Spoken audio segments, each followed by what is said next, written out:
Hi, welcome to Crime Clueless. We're your hosts. I'm Jenna. And I'm Laura. The story I have for you today is the ultimate small town mystery. And there's so many layers in here. It is a really Sounds interesting. case. Yeah. A maroon Chevrolet Impala sits abandoned on the shoulder of the Bluegrass Parkway in Kentucky. Its tire is flat.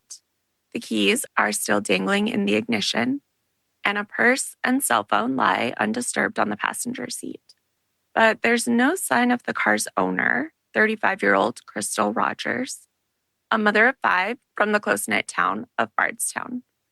In a community already haunted by unsolved murders, Crystal's sudden disappearance on a warm July night in 2015 deepened this nightmare the town was facing.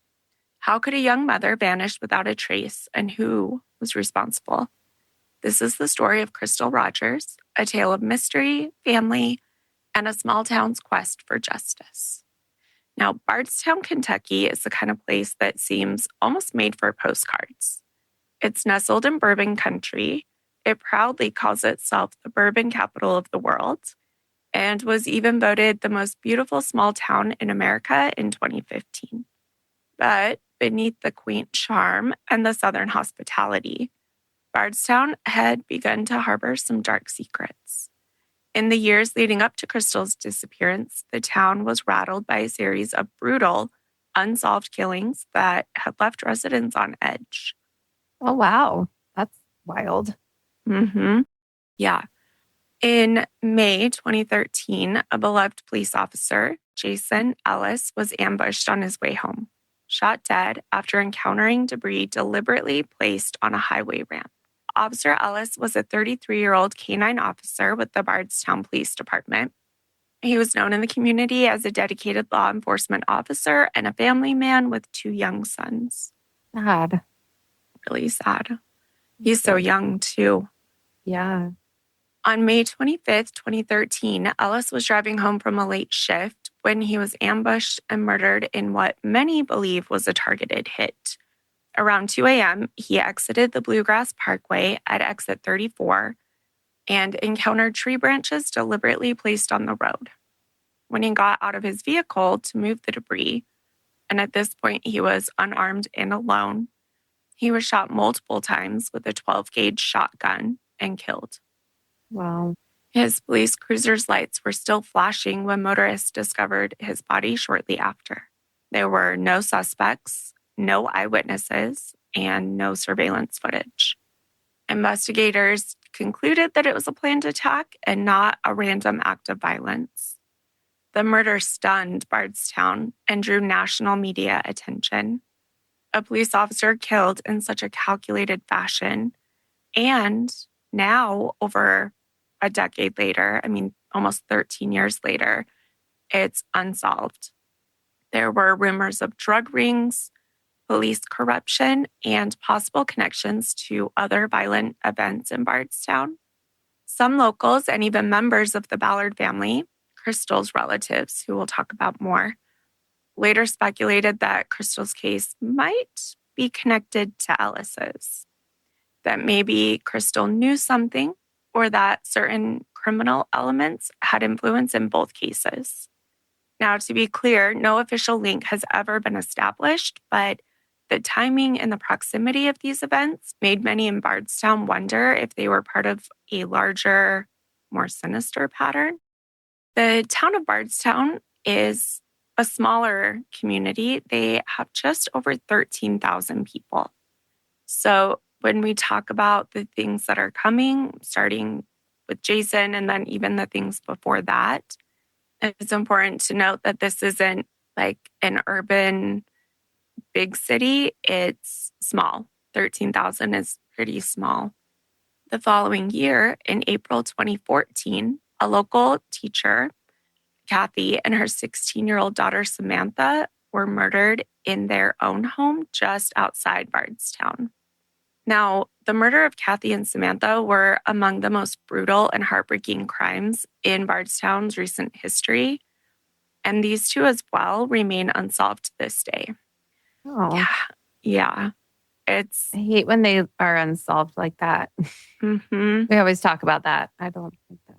I know. It's awful, Mhm. especially if you're finding a connection sort of between some of Yeah. these other cases. It's like, can we find that missing link so that Yeah. these first 3 that happened before Crystal can get solved? And no more can happen going forward. Exactly. Right. Kathy was 48. She was a special education teacher at Bardstown Elementary School. Her colleagues and her students all loved her. Her daughter, Samantha, was 16. She was a cheerleader and an honor student at Bardstown High School. She was known for her kindness and this bright personality that drew everyone in. They lived together in a quiet home on Springfield Road. This is sad. Kathy's husband and Samantha's father had passed away from cancer just a year prior in 2013, Oh, leaving the two women to work to rebuild their lives together. And by that is sad. 2014, they were still working on adjusting. Kathy had started a new teaching position, and Samantha was excited about prom and working on planning for college. On April 22nd, 2014, just before 8 a.m., Kathy failed to show up for work. Concerned school officials contacted family members. Kathy's father went to their home to check on them and made the horrific discovery. Inside the house, both Kathy and Samantha had been violently murdered.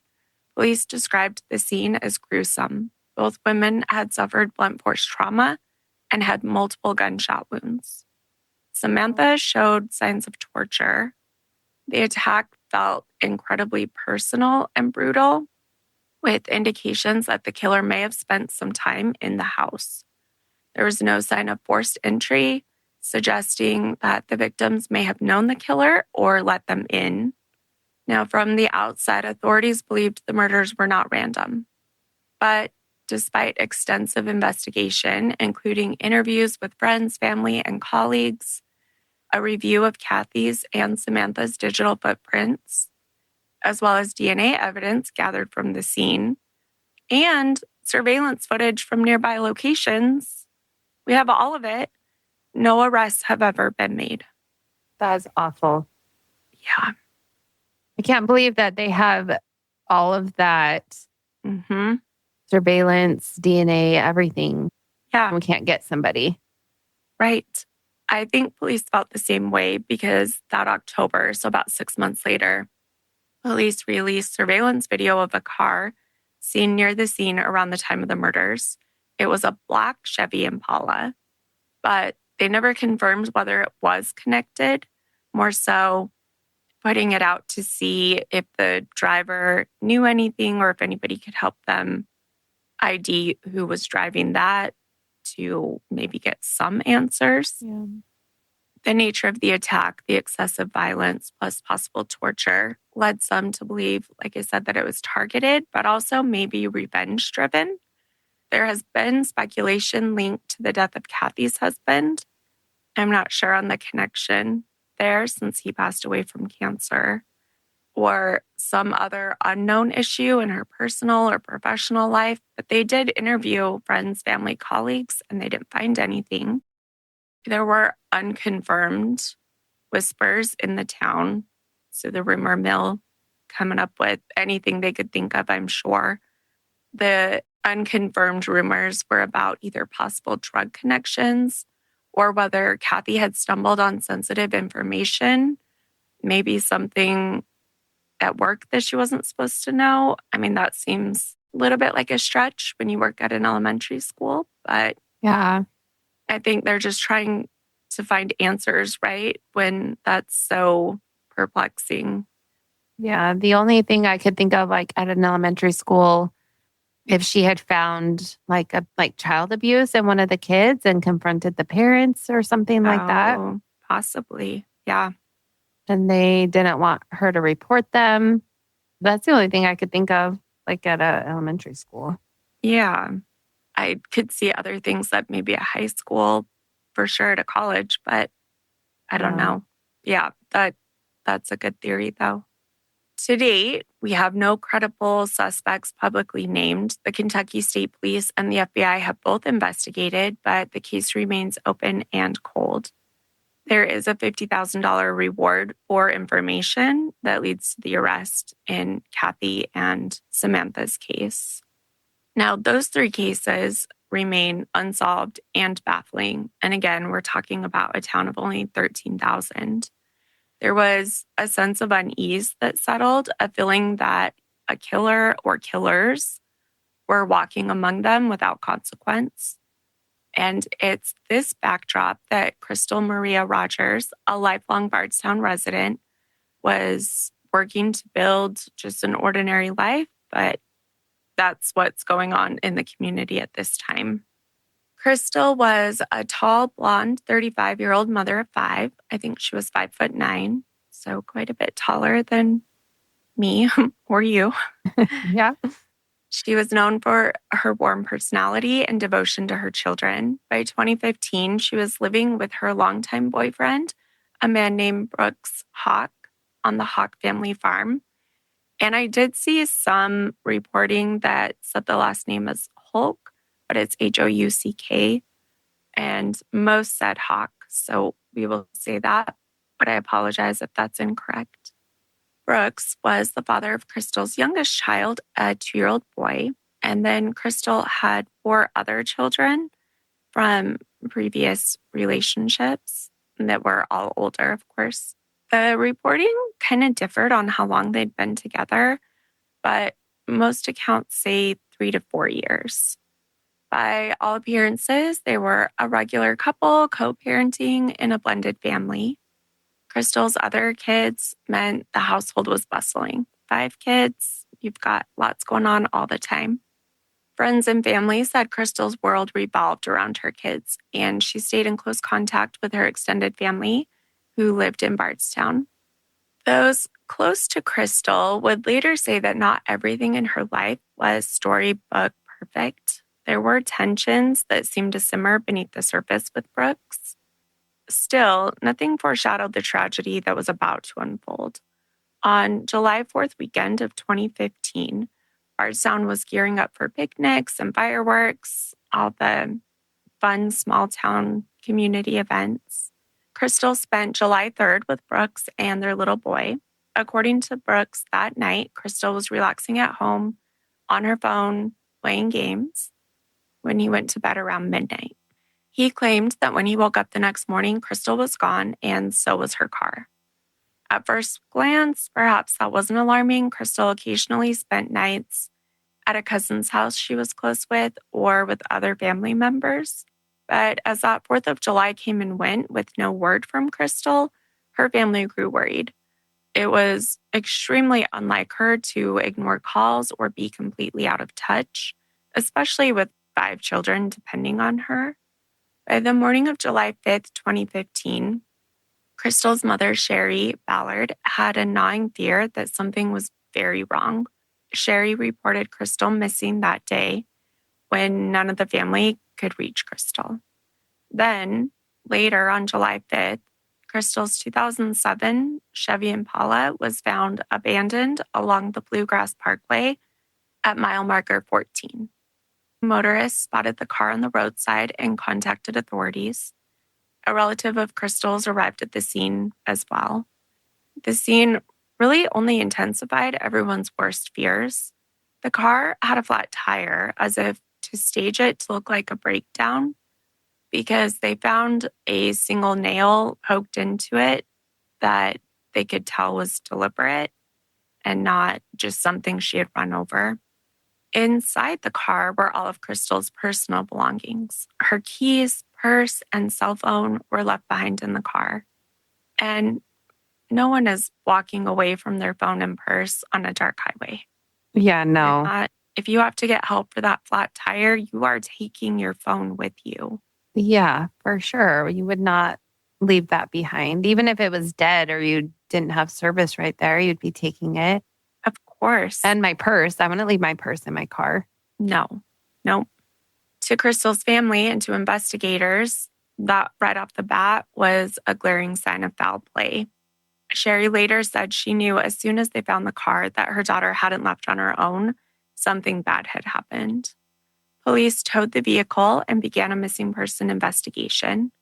From the very start, suspicions whirled around Crystal's immediate circle. The Nelson County Sheriff's Office was tasked with investigating. They noted that Crystal's live-in boyfriend, Brooks, had not called to report her missing. It was her family who did, 2 days after anyone had last seen her. That's weird.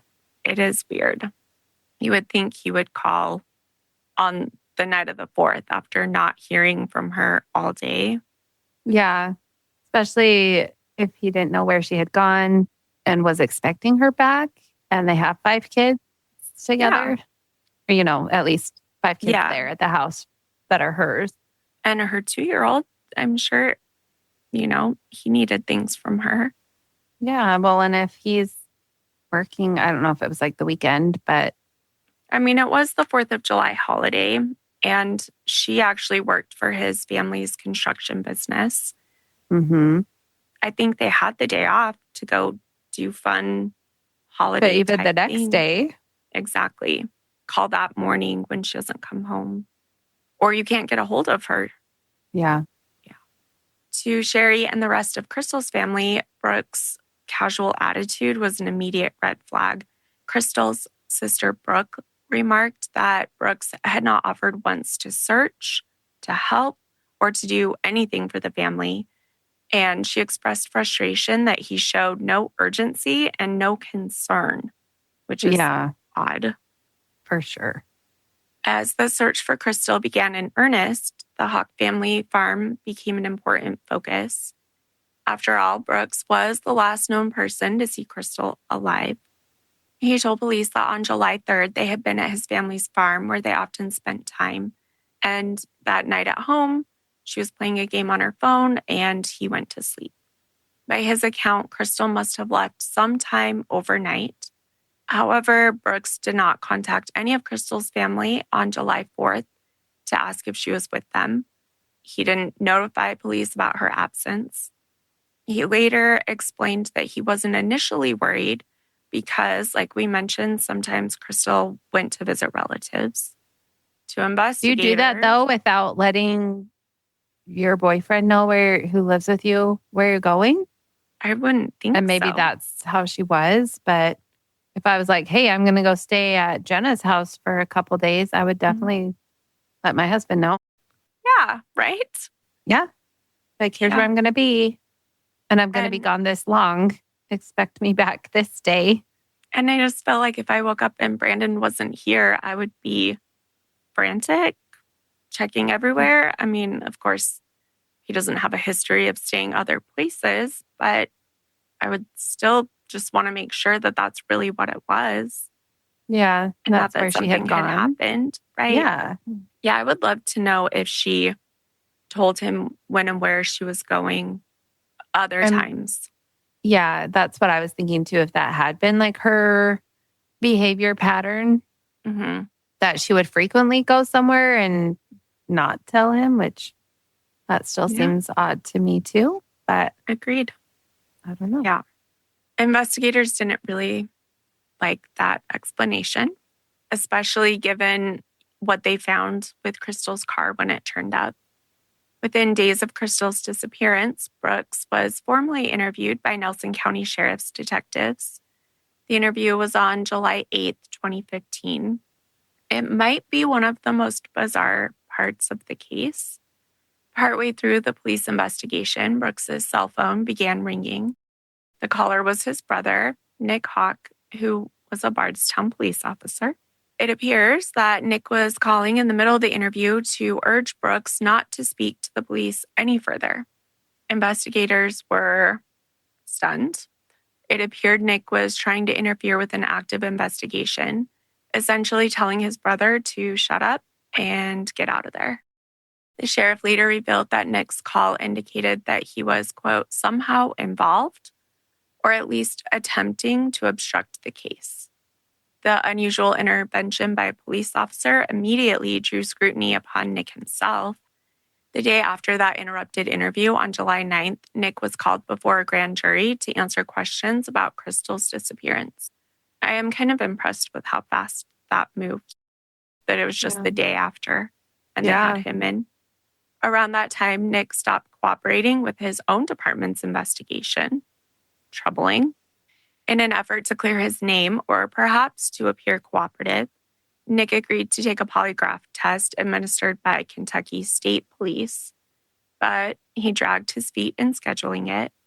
He did take the polygraph on July 20th after the FBI got involved and basically forced him to.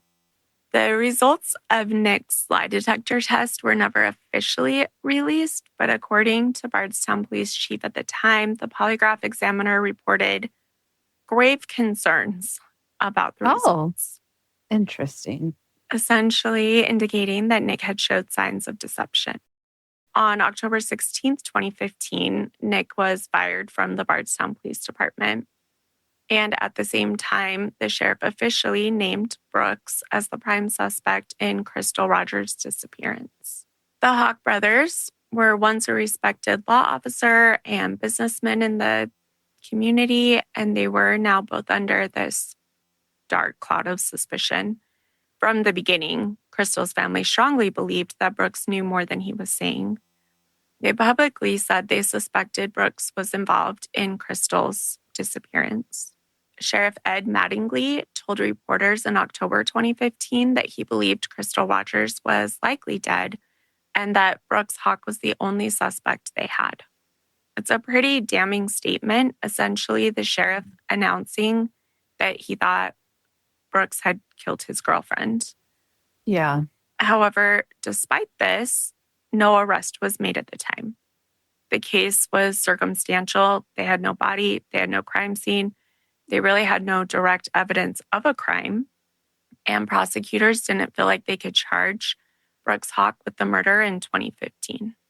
Brooks, for his part, maintained his innocence. He even called into a national TV show, The Nancy Grace Show, to protest loudly that he was 100% completely innocent of any wrongdoing. That seems like an innocent person thing to do. Totally. Many in Bardstown were not convinced by Brooks's media appearances or his insistence that he had nothing to do with Crystal's disappearance. As investigators dug into Brooks's activities around the time Crystal vanished, they discovered signs of a potential cover-up. One early clue was a white Buick sedan that a private investigator claimed to have seen parked on the Houck family farm the night Crystal went missing. That detail might have seemed trivial, except that Brooks's grandmother, 82-year-old Anna Whitesides, owned a white Buick, and she had quietly sold the car just weeks after Crystal disappeared. Could be coincidence, could be more. The Nelson County Sheriff's Office grew suspicious that this Buick may have been used to transport Crystal's body or other evidence of a crime.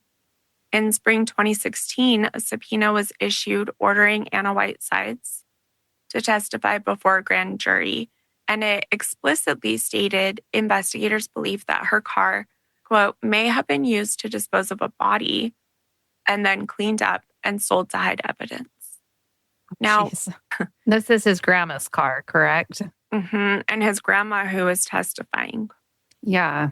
Rather than answer questions, however, Anna invoked her Fifth Amendment rights and refused to testify. Due to her age and the lack of physical evidence since the car had been sold and could not be examined, a judge ruled that any further proceedings involving Anna Whitesides would remain confidential. The Buick lead was basically a dead end, but it added to a pattern of suspicious behavior by those around Brooks. It's like his whole family knows what happened. That's what I was thinking. It feels like a family cover-up. Everybody was involved. For his brother to be fired from it and his grandma to sell her car, if those are all connected, it's pretty wild that so many people could know and they haven't been able to, in 2016, they haven't been able to find enough evidence. They just are complicit in this cover-up. Now, we aren't quite done. Another person close to Brooks landed in legal trouble related to the investigation. A man named Danny Singleton, a longtime friend and employee of Brooks, was called to testify to a grand jury also, well, before his grandma, and this was in the fall of 2015. Singleton gave statements that authorities did not believe. In December 2015, 5 months after Crystal vanished, Danny was indicted on 38 counts of perjury for lying under oath about the case. The exact lies that he told haven't been disclosed publicly, but the sheer number of perjury counts suggested that he was covering up critical information, either Brooks's actions or his whereabouts, facing Wild. 38 counts that they can catch you in. Yeah. He was facing significant jail time for perjury, so he eventually struck a deal. He pleaded guilty to lesser charges of false swearing, which is essentially lying under oath, and was sentenced to 360 days in jail. By July 2016, he had served about 6 months. He was released on probation. The fact that a close friend, associate, coworker, whatever, of Brooks went to jail rather than tell the full truth about Crystal's disappearance spoke volumes to her family. Yeah. It confirmed their belief that multiple people were working to protect Brooks and conceal what had happened to Crystal.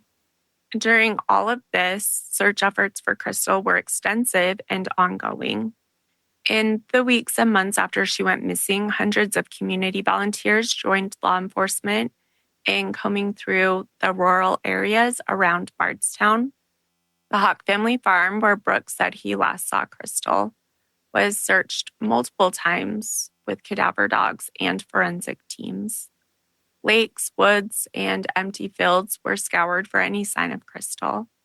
The FBI and Kentucky State Police joined the effort really early on, assisting the local sheriff's office. Despite these exhaustive searches, there was no significant discovery announced to the public, and investigators remained tight-lipped about any forensic evidence they might have found. If they found DNA or if a crime scene existed, they hadn't found it or they didn't disclose it. The case was frustratingly devoid of the kind of hard evidence that you need to make an arrest. As one reporter noted, numerous search warrants were executed on properties owned by the Houck family over 2015 and in 2016, and still no charges followed. It was as if Crystal had truly disappeared, leaving behind no hard evidence, nothing that could be used. For Crystal's family, her mother, Sherry, and her father, Tommy, and her siblings, the next year was this agonizing limbo. They worked really hard to make sure that Crystal's case didn't fade, and they were outspoken in press and on social media, keeping pressure on the investigation constantly. Tommy Ballard, who was Crystal's 54-year-old father, became the leader of the family's search efforts, organizing volunteer search parties and chasing down any tip or rumor that they heard in the community. Tommy and Sherry established a community group called Team Crystal. They distributed flyers and worked to raise awareness in the hope of finding their missing daughter, or at the very least, learning what happened to her. The Ballards were also caring for Crystal's 4 older children, trying to give them as normal a life as possible under the circumstances. Now, Crystal's youngest son, who was also Brooks's son, remained in the Houck's family custody, which caused additional strain and heartbreak for Crystal's family. They literally think they're leaving, a 2-3-year-old with somebody who made his mother disappear. 16 months passed with no resolution, no answers. Then, just as the Ballards feared they might never get answers about Crystal, another unspeakable tragedy struck the family. In the early morning of November 19th, 2016, Tommy Ballard was out on his own property preparing for a day of hunting with his 12-year-old grandson, who was Crystal's older son. It was this routine, grandfather-son outing on their farm. As Tommy stood by his truck An unknown person fired a single shot that hit him straight in the chest, killing him instantly. That's awful. So horrific. The shot How awful for the grandson that was standing there probably with him. right there. Yep. Awful. So traumatic. The shot seemingly came out of nowhere, which I'm sure added more terror to the grandson, thinking that he might be next. Oh, for sure. The grandson was unhurt, but terrified. He had seen his grandfather collapse. Investigators later confirmed the boy had absolutely no involvement, and the fatal shot did not come from Tommy's own rifle. So they were able to do gunshot residue tests and found that Tommy's gun hadn't even been fired that day. This was not a hunting accident or a self-inflicted wound. It was murder. The Ballard family and the entire Bardstown community were stunned. To them, it defied belief that another member of the same family could fall victim to violence, while the first victim and the first crime was still unsolved. Tommy's death was immediately viewed as highly suspicious, given that Tommy had been tirelessly investigating Crystal's disappearance. Yeah. His wife, Sherry, later said, "When that happened to my husband, I knew right away it was no accident." She was certain that he was targeted because of his pursuit of what happened to Crystal. Yeah, that's what I was thinking too. Mm-hmm. In the weeks leading up to his death, Tommy had confided to Sherry that he felt like he was being followed around town. He had noticed strange vehicles tailing him, and he suspected that someone was trying to intimidate him into stopping his search efforts. He, of course, was not going to back down. That's his daughter. He's going to find out what happened. Yeah. And then he's shot and killed. To Sherry and many others in Bardstown, the implication was clear. Someone, or multiple people, wanted the Ballard family to stop asking questions about Crystal. Kentucky State Police opened an investigation into Tommy's death, and the FBI joined in, classifying it as a homicide.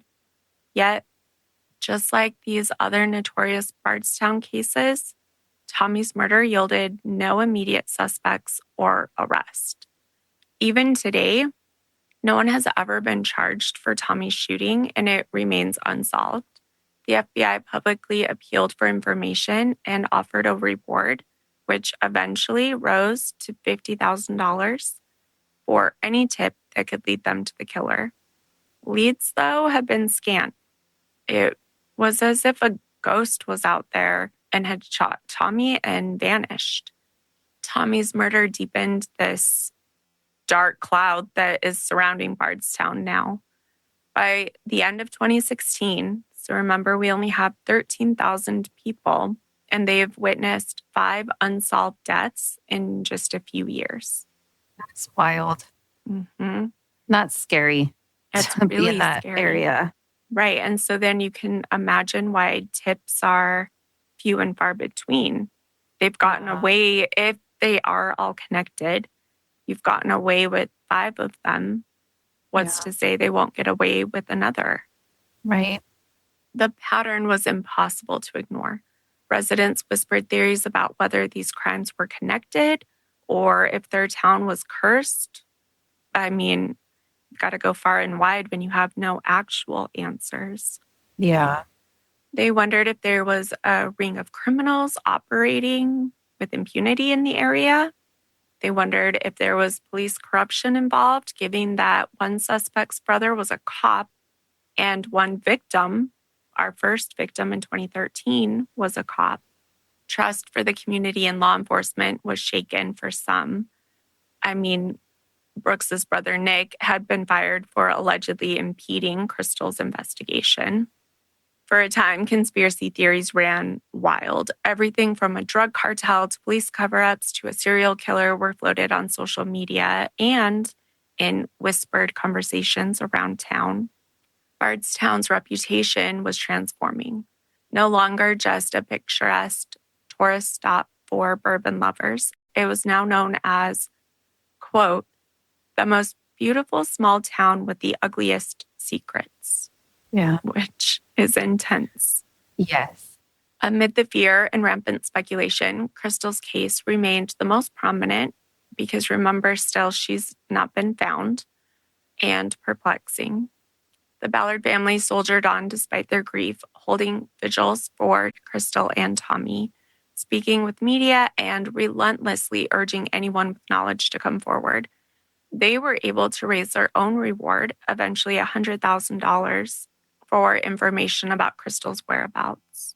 Over time, a consensus emerged among the family and also many locals about what had happened. They believed that Brooks and possibly members of his family had murdered Crystal, and that same circle was responsible for Tommy's murder to silence him. However, believing it and proving it in court were two very different matters. Between 2017 and 2019, the Crystal Rogers investigation seemed to be at a standstill, at least publicly. No significant new leads were announced. The Houck family closed ranks and barely spoke to the media. Brooks, still the only named suspect, continued to live his life in Bardstown, a free man, continued to raise his young son, and was still working in real estate development. He notably got a new girlfriend, a woman named Crystal. Oh. Crystal. Mm-hmm. It's a little That's confusing. so odd to me. I know, right? It seems like, it seems like if you really were grieving your missing girlfriend, that, I don't know, that would be a little triggering. Now, this woman, Crystal, that he started dating had actually been a friend of Crystal Rogers before her disappearance. The relationship did cause some outrage for Crystal Rogers' family. Tensions between Crystal's family and the Houck family occasionally bubbled into public view. In 2018, for example, Brooks's new girlfriend, Crystal, was caught on surveillance video ripping up signs that the Rogers family had posted around town seeking information on Crystal. So the girlfriend, she was charged with theft for destroying the signs and ultimately pleaded guilty. I mean, she's caught on camera. A petty incident that nevertheless really was, what's the word I'm looking for? It felt hostile to the Ballards. And it also felt like Brooks and those around him were taunting them and not showing any remorse or any concern or anything about what had happened to Crystal Rogers. Now, during these years, Brooks did work on keeping a lower profile than calling into national TV shows on advice of his attorneys. In one of his, I mean, maybe. Yeah. If you aren't helping yourself, it is interesting how often they don't listen to attorneys, but I guess he was at least smart enough to do that. Yeah. In one of his few public comments in 2018, about 3 years after Crystal vanished, Brooks said in an interview that he had been advised to, quote, ride the wave and keep on keeping on, and that it's, quote, worked out great this far, end quote, for him. This brash statement, essentially admitting that staying quiet had allowed him to avoid charges, infuriated a lot of people that heard it, especially Crystal's family. Yeah. It seemed like Brooks was confident that without a body or direct evidence, he would never be held accountable. However, behind the scenes, law enforcement had not given up. In 2018, the case gained renewed national attention when the Oxygen Network produced a documentary series titled The Disappearance of Crystal Rogers. This series got into not only Crystal's case, but also the other Bardstown unsolved murders, drawing connections and bringing in outside experts.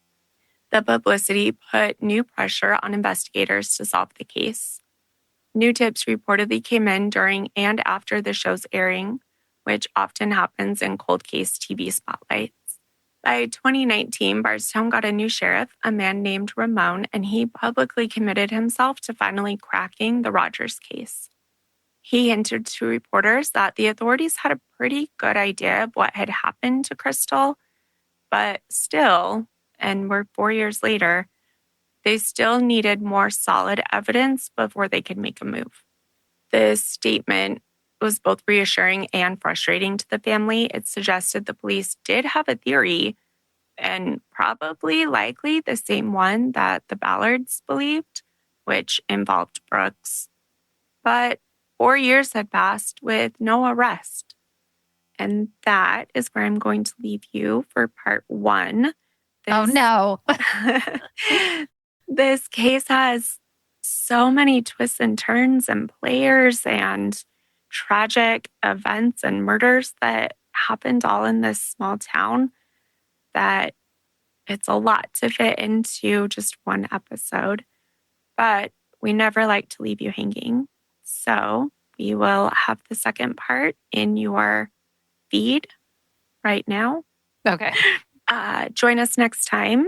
We will go through the rest of the details that get us all the way up to basically winter of 2025 in this case. There's still so many twists and turns to come, and I am interested to hear your thoughts when we get to the end of all of this. I can't wait to find out more. Yeah. Thank you for joining us for this episode of Crime Clueless. We really appreciate you listening. If you're looking for the resources that we used to create this episode, or you want to read more about Crystal's case, you can find it on our blog, which is on our website, crimeclueless.com. We would love to connect with you on social media. We're on Instagram, Facebook, TikTok, and YouTube. Just search for @CrimeClueless. And if you would be so kind on YouTube, we would love if you would subscribe to our channel as we work on growing that. If you enjoyed today's episode, we would be so grateful if you would take a minute to give us a rating or a review. You can leave a review and or a rating on Apple, and you can leave a rating on Spotify as well as Audible. You can find Crime Clueless on all major streaming platforms. We're on Apple, Spotify, Amazon, YouTube, iHeart, Podguru, Podbean, all streaming platforms. And don't forget to check out part 2 to find out where this all stands in 2026, essentially. Yeah. And as always, remember, refuse to be clueless, careless, or caught off guard. Not today, murderers. Bye. Bye.